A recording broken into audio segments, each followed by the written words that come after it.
Hello and welcome back to the channel, folks. Heir of Carthage here, and yes, I've got some more Total War Warhammer 3 multiplayer action for you. This time we're going back to land battles, and it is going to be yet another 4v4, and this one is themed, and it is going to be mortals versus demons. And I'm going to let you all see this screen. I'm not going to cover every army in great detail, but these are the armies. We have Kislev, led by Tsarina Katerin and a Patriarch. We have the Great Orthodoxy with Kastaltin and a Frost Maiden of Tempest. We've got Grand Cathay and a Dragon-Blooded Shugenin, if I'm saying that right, which I'm probably not. And we've also got the Jade Custodians with Miao Ying. On the demon side, Slaanesh is being led by Nakari. Crimson Skull is being led by Scarbrand. The Legion of Chaos is Arkalux, Prince of Fury. And then we've got Nurgle being led by Kugath, Plaguefather. So these are the armies. If you wanted to take a look at it, let's go ahead and jump in and check out the battle. Okay, I'm going to slow-mo it just a little bit here at first and show you how the armies get arrayed and some of the key units. We've got a Fire Rain rocket here from Kislev. There's actually two of those. So that is going to be, one is a Grand Cannon and the other is the Fire Rain rocket. They look similar from a distance. When you get up close, you can tell the difference, the Grand Cannon there and then the rocket. So the rockets are better against infantry. Grand Cannon is actually very good against large targets. Can dish out some pretty massive damage. So as far as the mortals, they're going to have a Cathay on their right. This is going to be the one that's the Dragon-Blooded Shugengen Lord, and they've got some Jade Lancers. They are being supported by a Snow Leopard from the Great Orthodoxy. The Great Orthodoxy and Tsarina Katerin with the Ice Court are holding up the middle. There is some support across there from that same Cathay faction. And on the left-hand flank is the Jade Custodians. Now, the Custodians are going to be directly across from the Crimson Skulls, which is Khorne, and the Legion of Chaos, which is our Demon Prince. And then Slaanesh is in the middle, and then we've got Nurgle on the far left for the Demons. We'll see how this pans out. Now, Slaanesh, remember, is a high charge, high damage faction, and they are going to do best whenever they get into melee, quickly win said melee, and keep moving. They also do well flanking. So I was a little bit surprised to see Slaanesh deployed in the middle of a formation where Slaanesh is really going to shine on the flank of a formation because of their speed, and some of their units even get bonuses when charging in from the flank. Now we're gonna have a lot of magic coming right away here. The two Keepers of Secrets come in. There is a Shadow Caster out there for Slaanesh, and they got a very nice cast there. Brought in a lot of damage, and then Slicing Shards right behind it. So Slaanesh attempting to put a quick hurt on Kislev.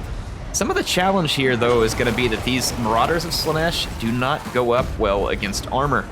They are trading, I guess, kind of okay, but they are going to die. And so they're needing reinforcements, and you can see that if Slaanesh doesn't make a move quickly, they're going to pay a big price. Now, some of their Hellstriders are breaking through over here, maybe attempting to get into the backs, but they do have to watch out for the Terracotta Sentinels. Over here, the Jade Custodians are probably heavily overmatched. There's the better part of two factions coming against their one, and despite having some decent units here, there is a front line of Peasant Spears which will likely fall apart quickly, and then there are two Terracotta Sentinels. Now, the Sentinels can cause a lot of damage. I want to go real slow here for a minute and point this out. When you come into a 4v4 team battle, you gotta watch for situations like this. There is a huge blob of chaos units here that would be extraordinarily vulnerable to a breath spell. Breath spells and vortex spells are very critical. And then when you think about vortex spells, I don't know, the Jade Custodians are using Miao Ying, and they do have a vortex spell. I forget the name of it. It's one where like the dragon claws come up out of the ground, grabbing at people. It's this one right here. So that's the transformation. It's this. Talons of the Night, that's what it's called. So she does have Talons of the Night. If we would have run the Terracotta Sentinels up here to create the blob, you could have then used Talons of the Night to have some good effect. I imagine we'll see it here soon, but in a team battle, you have lots of opportunity for blob busting. Look at this, Slaanesh charged right up the middle. They were not able to pin down all of the Kislev fire, and that is a huge mistake for large units. Kislev has tremendous firepower, just tremendous. They're not good in melee, but if you look at this, they are absolutely crushing the Slaaneshi units from range. And basically all the bear needed to do was hold things up long enough for that range to work, and that's precisely what's happened here. So we can see Slaanesh starting to kind of peter out here, being held up by these heavily armored Kislevite units. Now Kislev is playing kind of an attritional game and falling back. Now, on the right-hand flank, Nurgle has finally arrived. Yes, it's just that slow to face Cathay over here. And so Cathay is going to try and hold out. Fortunately for Cathay, Nurgle is very slow at doing anything. Moving, fighting, winning, all those things. Unfortunately for Cathay, Nurgle is pretty good at outlasting a faction like Cathay in melee. And so this is really not where the dragon-blooded Shugenin wants to be against Nurgle. So they're going to need some magic or something to help clean this up. We can see there is a breath spell there, but I believe that breath spell was from Nurgle because it was a poison one. So the right-hand flank is not looking good for the, I believe that was the Northern Provinces banner that I'm seeing. But Kislev, however, ended up holding up well against Slaanesh up front. Again, Slaanesh does a lot of damage, has a lot of potential AP, but I don't think that they belonged in the middle of the battlefield. I've just heard another pendulum going off. Looks like it went right through there. Maybe missing narrowly. A couple units may have picked off that Streltsy. We caught it a little bit late. Now, the biggest melee fight has been going on over here where the two Terracotta Sentinels are basically holding back the better part of two demon armies by themselves now, along with the help of Miao Ying. And Miao Ying has been in human form most of the time because she gets to use her magic, but now she's going to scream and transform into the dragon and try and add her hurt to this. Now, I understand her wanting to transform, and I think you can still use Talons of the Night once transformed. Like, for instance, this blob right here is just begging for some vortex spells. Don't know whether or not the magic is there to do it. It is hard to say. The Snow Leopard attempted to come take on the Soul Grinder. That did not go well. Snow Leopards need to be in numbers in order to be more effective like that. They're a relatively weak unit off on their own. There are some Warriors of Khorne and other units here. Like I said, Cathay, the Jade Custodians have kind of just let themselves get overwhelmed, and the only way they're getting out of this is with a lot of magic or with some help from Kislev. And speaking of, both Kislev factions are still like focusing most all of their forces on routing just a couple of remaining demon units here in the middle, when help is desperately needed on both flanks by the Cathay players. And if that help were to come in the form of either magic or ranged firepower, could really help turn the tide of this fight. But if it takes too long, these Terracotta Sentinels will fall, and over here on this flank, Cathay is already in the process of being routed. I mentioned how Nurgle basically is just going to outlast you, and that is precisely what happened over here with Cathay. Nurgle took some damage. That's something that Nurgle can do. We've got an Iron Hail Gunner here who's moving up to get some shots. Iron Hail Gunners are very short range. They're basically a Donderbus unit. They're like a shotgun. They can be very effective from short range. Are getting a little bit of help from Kislev there. That is one of their Tempest spells. It's not a terribly damaging spell, though. Hailstorm is what you saw there. It's okay. It's not bad. These Iron Hail Gunners really ought to just be falling back so as they don't get caught by the now surging troops of Nurgle. Here comes another Pendulum. That one is going to be very effective against the Armored Cassars. So there we've got Miao Ying transforming back out of dragon form, hoping to use some more magic. Again, this blob has just been sitting here, absolutely ripe for magic, absolutely ripe for missile fire.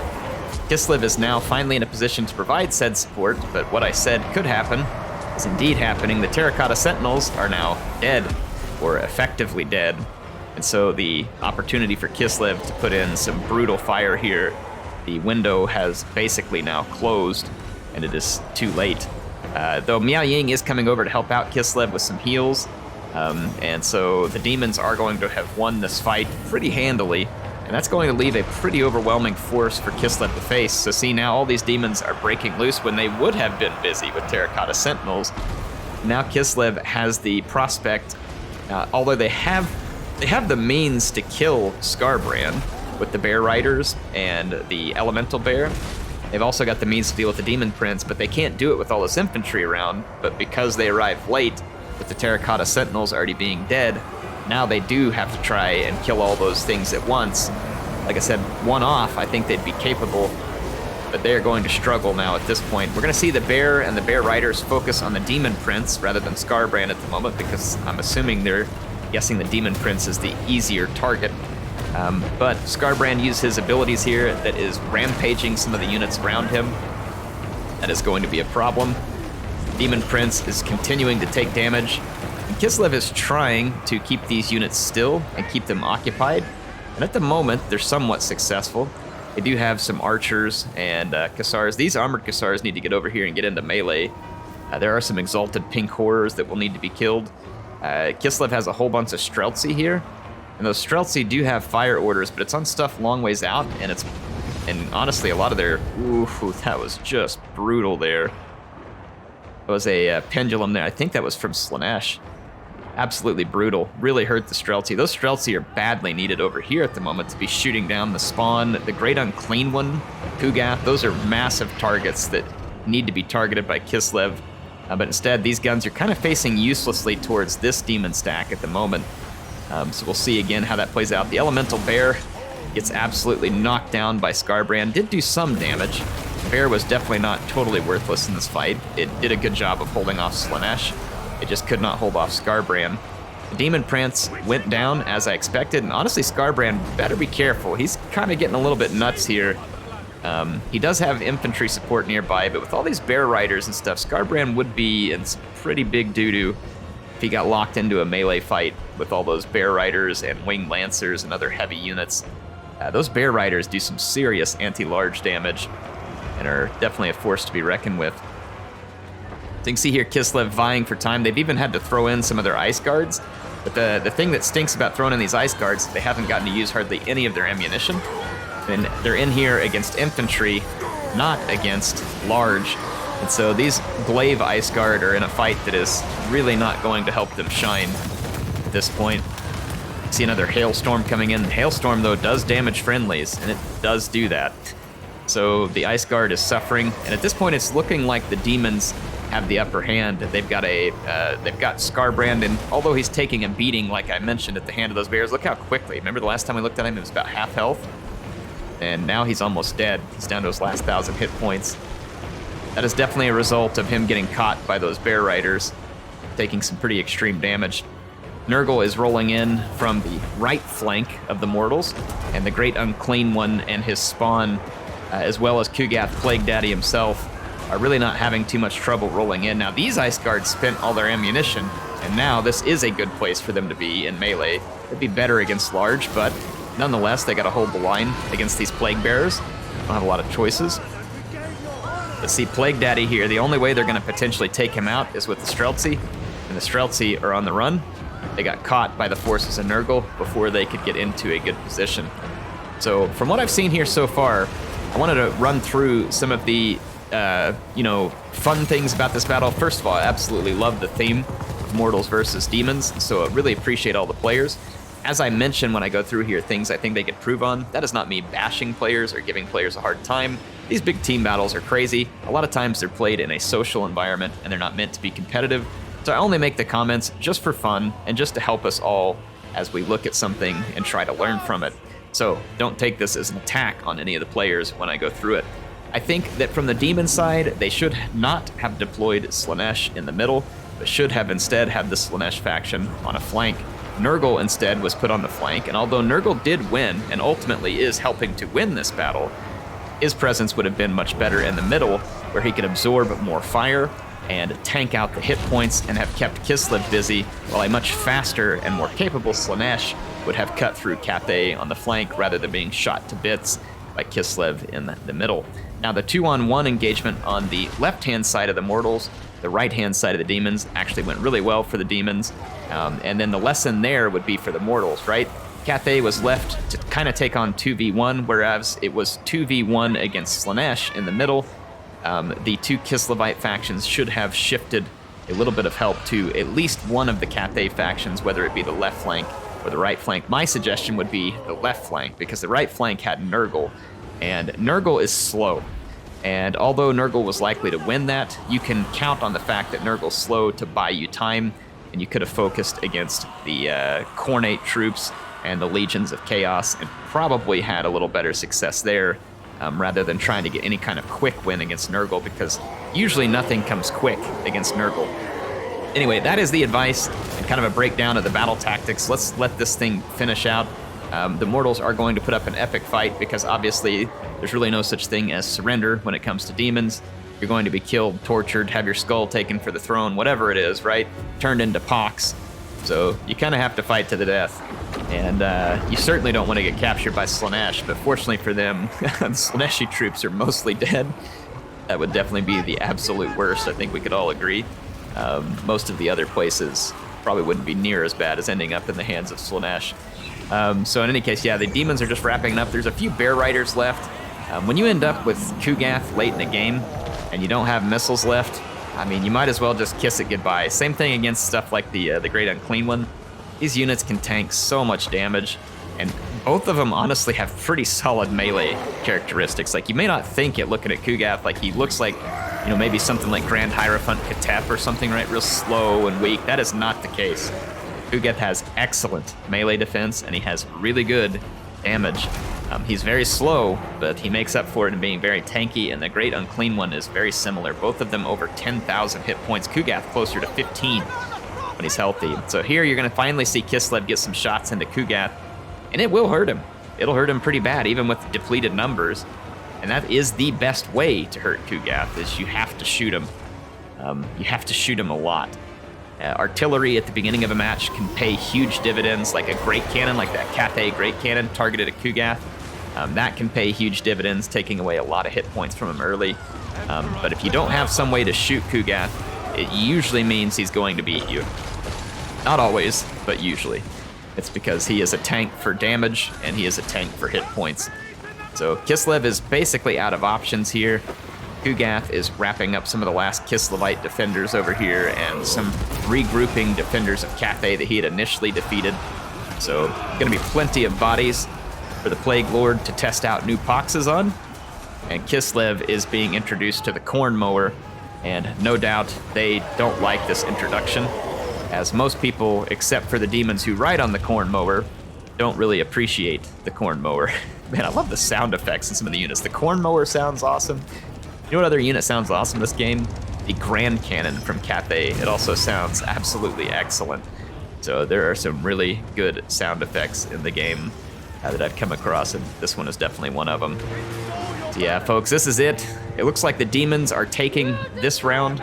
So GG's to the Mortals. It's no problem. Your empires will simply be conquered, destroyed, your families tortured, and routed. So no big deal, right?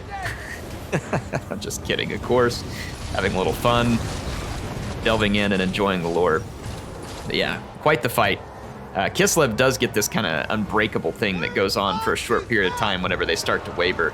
So that's why you're going to see them fight on just a little longer before they give up and go to meet Urson. So that is going to be the end of a pretty epic themed 4v4 battle. I love these themed battles. Like I said, appreciate all the players who played in this, and appreciate it being submitted on my Discord. This kind of stuff helps a lot. I'm struggling for time to play a lot of multiplayer on my own, and so this is a great way for me to be able to show some things off. Let's take a look at some of the key units here. Tsarina Katerin actually did pretty decent, and not bad from the Patriarchs either. The Bear, okay. I think he cost a little more than the value he got, but really did help hold up Slaanesh. And then when we look at the other units here, very, very good performance from the Bear Riders. This was from a lot of the damage done to Scarbrand and other large targets, so well done with them. Let's take a look at Kostalton here. He had good damage value and quite a few kills. The Ice Tempest, the Frost Maiden of Tempest did pretty well. And then you can see here that some of the Ice Guards did pretty darn well here too. Streltsy, really solid performance out of them overall. They definitely did damage. A lot of that came against Slaanesh, and not as much against Nurgle, but they did do some. Just remember, Nurgle has a lot of hit points. You can cause a lot of damage, and it may not even look like it because of the amount of hit points. Not a terrible performance out of the Dragonblood and Shugagin, so really not bad. The Iron Hail Gunners didn't get much, and the Cannon here, which was a really important unit, did okay, but needed to do a whole lot better from range. And then Miao Ying, she did quite a lot of damage. She was outnumbered. And then the Terracotta Sentinels, one of them also landed a ton of damage. The other one didn't do bad considering they were buried in infantry. but the rest of the Cathay army was not able to pull near as much weight as those 3 heroes.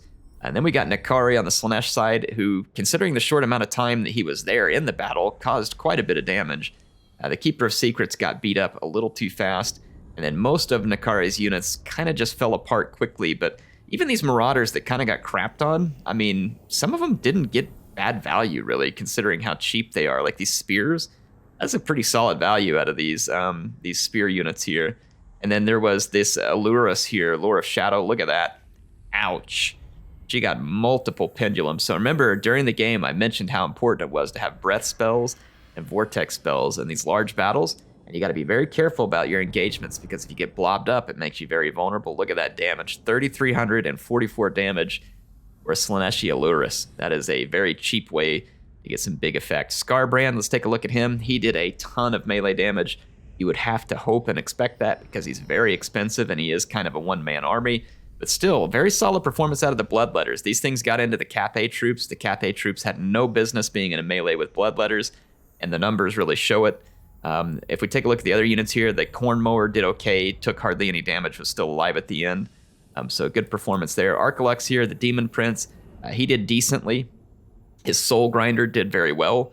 The Burning Chariot did good, and then the Bloodletters also did a decent job here. This one getting 1,657 gold or value, which is pretty impressive. Kugath did an excellent job here, 4,300 damage value. The Great Unclean One didn't get a ton of damage value, but I mean, he was a tank all the way to the very end.